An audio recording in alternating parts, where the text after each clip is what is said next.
কিন্তু বান্দা কেন খাই না? আল্লাহর ভয়ে খানা খাই না।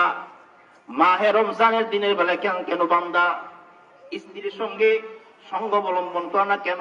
আল্লাহর ভয়ে। কেউ দেখবে না, কেউ দেখবে না, এরপর বান্দা রোজা বলে কেন রাখে? আল্লাহর ভয়ে।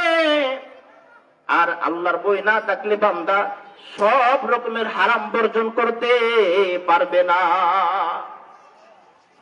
এই জন্য মেরে মুহতারাম বায়াদোস্ত বুজুর্গ, আমাদের ব্রাহ্মণবাড়িয়ার জামি নুসিয়ার সাবেক মরহুম নাজিম সাহেব আল্লামা রহমতুল্লাহ সাহেব রহমতুল্লাহ রায়, উনি প্রায় সময় বলতেন, আল্লাহর ভয়ে গুনাহ বর্জন করলে বান্দা কি মারিফতে ইলাহির চাবিকাঠি কি পাওয়া যায়? বান্দা কখন আল্লাহর মারিফত পাইবে? যখন বান্দা আল্লাহর ভয় কি করবে? গুনাহ বর্জন করবে। গুনাহ বর্জন না করলে বান্দা দামি হইতে পারে না।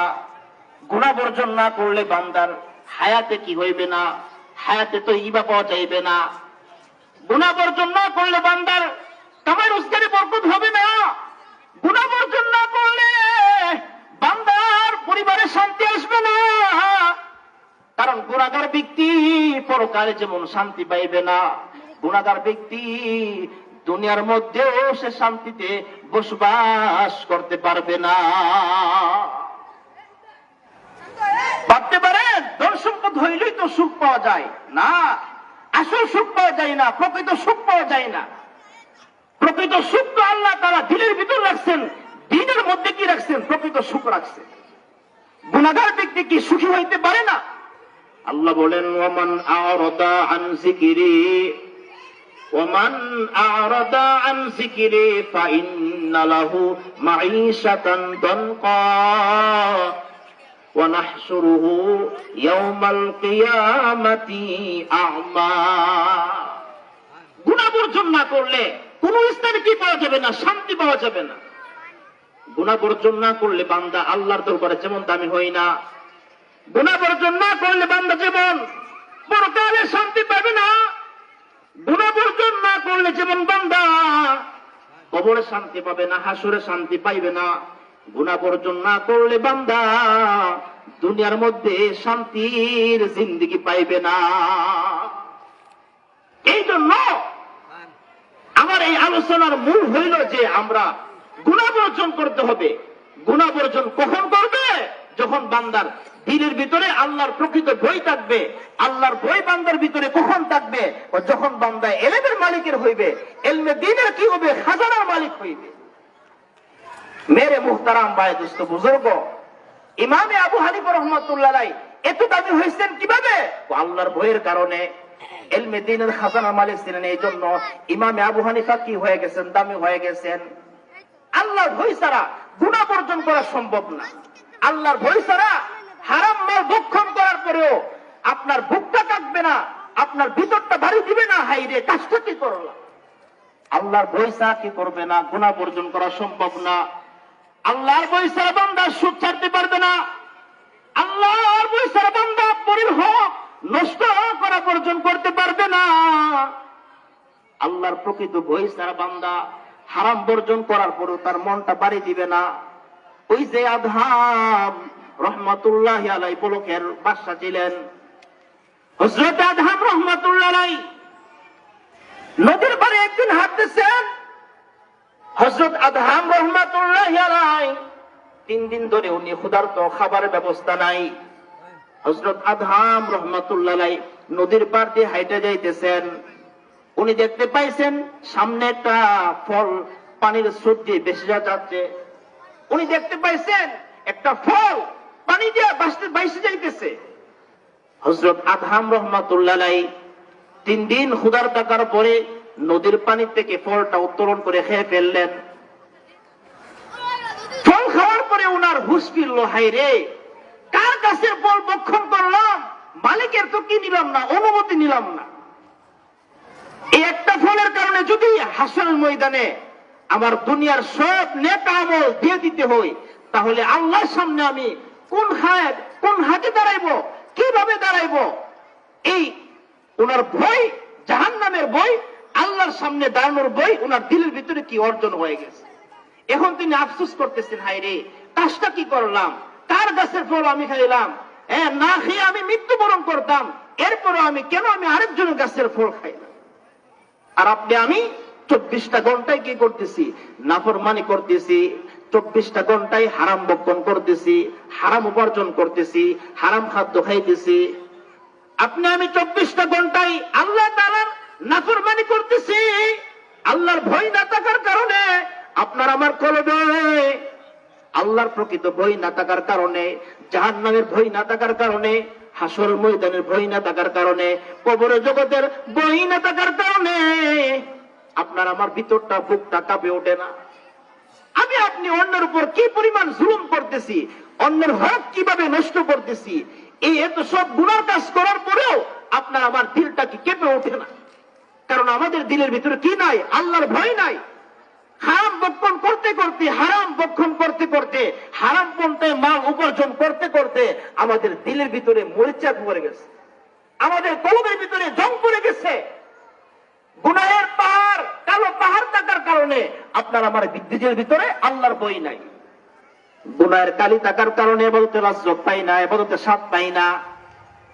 আপনার আমার দিলের ভিতরে গুনাহের কালি থাকার কারণে আল্লাহর জিকির করে স্বাদ পাই না। আপনার আমার দিলের ভিতরে গুনাহের কালো দাগ থাকার কারণে ইবাদত বন্দেগী করে লাজ্জত পাই না, কোরআন তেলাওয়াত করে স্বাদ পাই না। আপনার আমার দিলের ভিতরে গুনাহের দাগ থাকার কারণে গুনার কাজ করার পরেও হাসরের কথা স্মরণ হয় না, কবরের কথা স্মরণ হয় না, মৃত্যুর কথা স্মরণ হয় না, জাহান্নামের কথা স্মরণ হয় না। কারণ দিলের ভিতরে গুনাহ জমতে জমতে, গুনাহের কালো দাগ পড়তে পড়তে পাহাড় হয়ে গেছে। এখন এই কালো দাগওয়ালা দিলের ভিতরে ইবাদত বন্দেগী সাক্ষী করবে না, প্রবেশ করবে না। এই জন্য মেরে মুহতারাম ভাই, দোস্ত, বুজুর্গ, যে যত বেশি গুনাহ বর্জন করবে আল্লাহ তাআলা তার দুনিয়ার মধ্যে হায়াতে তয়্যিবা দান করবেন, নেক হায়াত দান করবেন, একটা শান্তির জিন্দেগি দান করবেন। আর অবিরাম গুনাহ করতেছে, অবিরাম হারাম করতে উপার্জন করতেছে, হারাম ভক্ষণ করতেছে, এই লোকটা, এই আল্লাহর বান্দার ভিতরে আল্লাহ তাআলা দুনিয়ার প্রকৃত সুখ দিবেন না, আখিরাতের কি দিবেন না, সুখ দিবেন না। কারণ আল্লাহ তাআলা প্রকৃত সুখ রাখছেন, শান্তি রাখছেন একমাত্র দ্বীনের মধ্যে, শরীয়ত মানার মধ্যে আল্লাহ তাআলা শান্তি রাখছেন, কোরআন সুন্নাহর জিন্দেগির মধ্যে আল্লাহ তাআলা শান্তি রাখছেন। এ ভাই, সাহাবায়ে কেরামের ধন সম্পদ নাই, এরপরও সাহাবায়ে কেরাম সবচেয়ে বেশি সুখী ছিলেন। সাহাবায়ে কেরামের টাকার জন্য ঘর নাই, সাহাবায়ে কেরামের টাকার জন্য বাড়ি নাই, আরামের বিছানা নাই, এরপর সাহাবায়ে কেরাম গুনাহ বর্জন করেছেন। তো সাহাবায়ে কেরামের কলবের ভিতরে আল্লাহ তাআলা দুনিয়ার বাদশাহীর সাবধান করছে। অর্ধেকটা পৃথিবীর বাদশা ছিলেন হযরত উমর ফারুক। হযরত উমর ফারুক রাদিয়াল্লাহু আনহু অর্ধেকটা পৃথিবীর বাদশা ছিলেন। এরপরে আল্লাহ তাআলাকে এমন ভাবে বই করতেন, আল্লাহ তাআলাকে এমন ভাবে বই করতেন, জান্নাতুল বাকি কবরস্থানে যাইয়া খালি গায়ে হযরত উমর ফারুক গড়াগড়ি করতেন আর আল্লাহর দরবারে কান্নাকাটি করতেন, মাওলা হাসরের ময়দানে আপনি আমারে জাহান্নামের আগুনে জ্বালায়েন না। এই জন্য গুনাহ বর্জন না করলে কোনো শান্তি নাই, কবরে শান্তি নাই, হাসরের ময়দানে শান্তি নাই, এই দুনিয়ার জিন্দেগিতে আল্লাহ তাআলা প্রকৃত শান্তি দিবেন না। এই জন্য একজন ওলি বলেন, চাটাই পর মিলেগা তখতে শাহী, চাটাই পর মিলেগা তখতে শাহী, अगर हासिल करो इश्क़ इलाही, दिल मेरा हो जाए एक मैदान हो, दिल मेरा हो जाए एक मैदान हो, तू ही तो हो, तू ही तो हो, तू ही तो।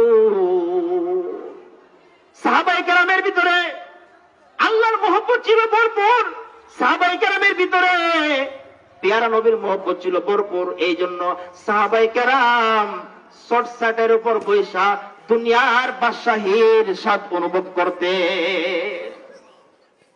আমাদের কলবের ভিতরে আল্লাহর প্রকৃত ভয় না থাকার কারণে ইবাদত বন্দেগীর লাজ্জত পাই না, স্বাদ পাই না, আল্লাহর মহব্বত আমাদের দিল থেকে উঠে গেছে।